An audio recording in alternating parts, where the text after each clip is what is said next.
Hi everyone, super excited to introduce you to Ozzi, who's the founder of Scene Agency. Scene are a creative marketing and content agency based in London. So yeah, super excited to have Ozzi here with us today. Hi Ozzi. Hi Georgie. Hi, Cool. So we're going to probably jump straight in because we're just chatting. We want to keep these kind of purposefully quite short. But today we're going to chat about how to effectively drive high quality traffic back to your website using social media content. Ozzi's an expert in this area, so really keen to kind of dive into the details. But first, Ozzi, I think it would be super helpful if you're able to just give us a quick intro into Scene and what you guys do. Yeah, cool. Thanks, Georgie. Yeah, very excited to be chatting. But we're coming up to our 2-year birthday, so still relatively fresh. But I started Scene, so we're kind of specializing now in social media and creative content for lifestyle brands. So when I started Scene, I was kind of very frustrated with businesses and brands around me that basically were kind of losing out to their competitors who had worse products but better marketing. And I could tell this through the likes of social media and what kind of content they were posting. So that's kind of how Scene was born. We started with creating really kind of eye-catching, engaging content from photography to films, and then going and posting that on social media and managing clients' accounts and growing those organically. And yeah, the people we love working with are these sort of lifestyle brands, from food and drink, hospitality to sports and fashion. So that's kind of our preferred business kind of brands that we work with. And I've always kind of said we only work with great people, great brands, and great products.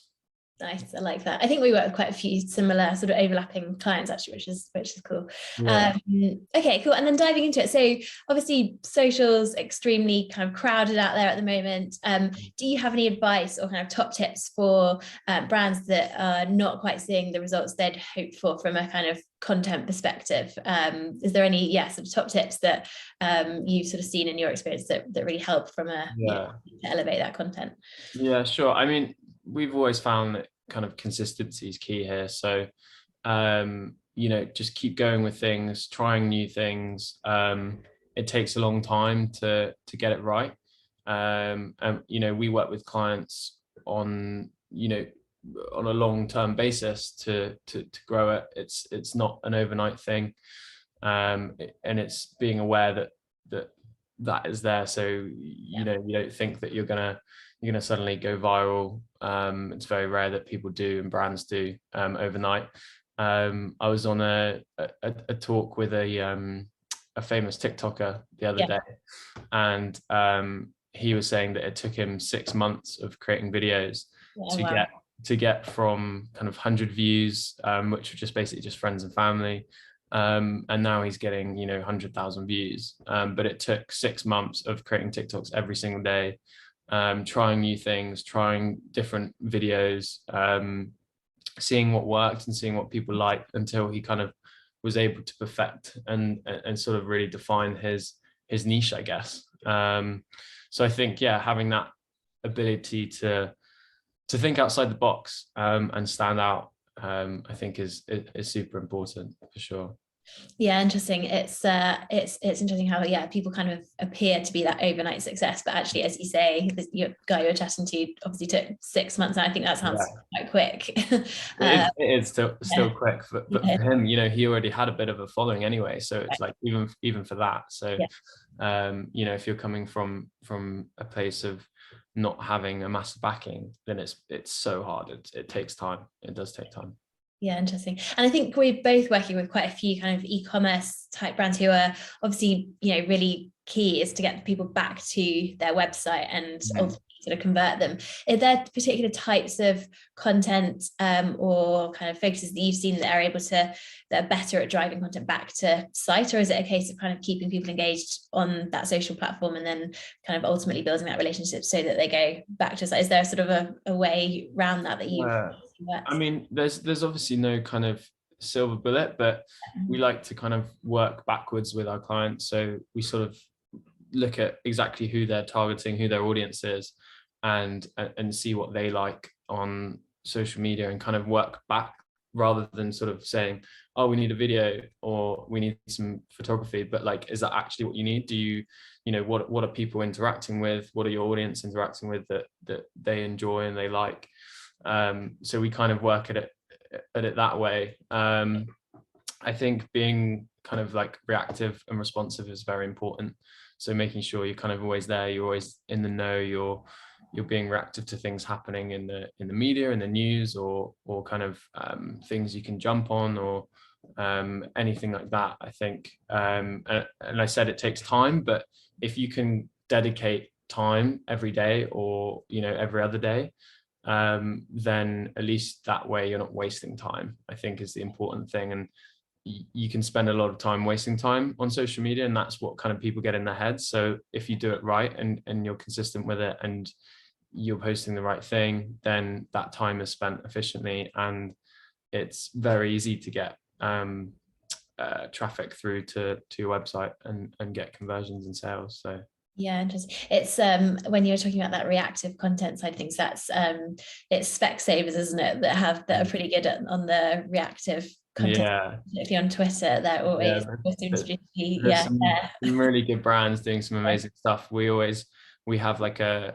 scene called campaigns, where we post kind of every week or so something we've seen that week that a brand has done that's just got out there, from cheap marketing campaigns to really high budget huge stuff. But it's nice to see that variety and see what gets out there. So do you have a kind of favorite example of a piece of sort of reactive content? I love what Thursday, the dating app, are doing at the moment. I don't know if you've seen them, but they seem to be kind of all over social media, everywhere. They're doing some really cool stuff.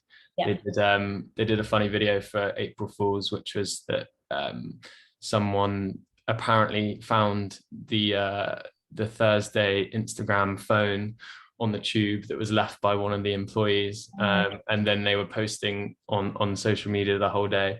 Whether it was April Fools or like it was intended, then I don't know, but it was they're a good one to look at for sure. Like that. That's cool. And what about kind of types of content? Is it a sort of a mixture of video, imagery? Is there any sort of guidelines there in terms of type of content that brands should focus on, that's sort of much more engaging? Yeah, I think it's good to have just a good set of content, a good bank of photography imagery.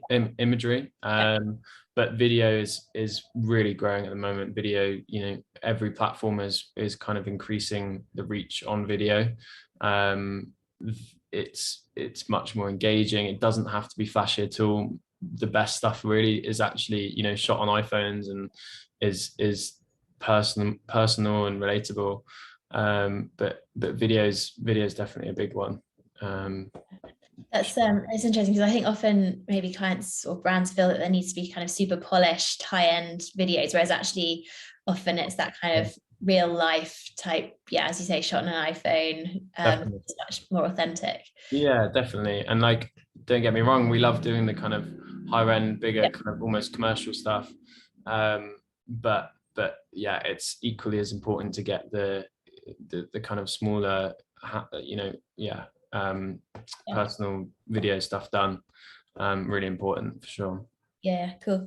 Cool. And then just to end, any what would be your sort of top couple of tips for brands looking to maybe amp up or start their kind of content journey? Are there any kind of pieces of advice that you'd suggest they kind of take on board on that journey? Yeah, so I think I keep coming back to content being personal and relatable. I think that's so important. You've got to be posting content that's personal. Can I start that one again? I think being personal and relatable is super important. You need to be posting content that's either kind of inspirational, educational, or exciting for an audience. So if it's kind of not one of those things, then who's going to interact with it, who's going to engage with it. I think we kind of have a rule of a 50-50 kind of 50% posting and 50% engaging. So you've got to have that kind of equal amount, right, yeah. Of engaging with other brands, building your community, to actually posting the content, whether that's Instagram stories, TikTok, Instagram posts, Facebook, whatever it might be. It's so important to be constantly kind of engaging and reaching out and messaging and speaking to people, for sure. Yeah, I think you're right. It's something that often gets overlooked is that actually that kind of back and forth interaction rather than just broadcasting. It's actually about engaging with people.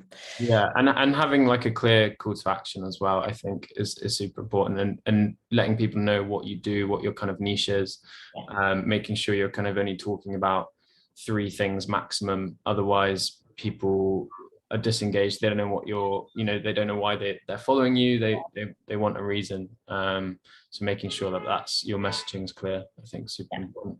Yeah, great. Cool. Thanks, Ozzy. That's super interesting. I've definitely learned a lot, and I'm sure hopefully a lot of other people have as well. Cool. Thanks. Happy to help. Thanks, Georgie.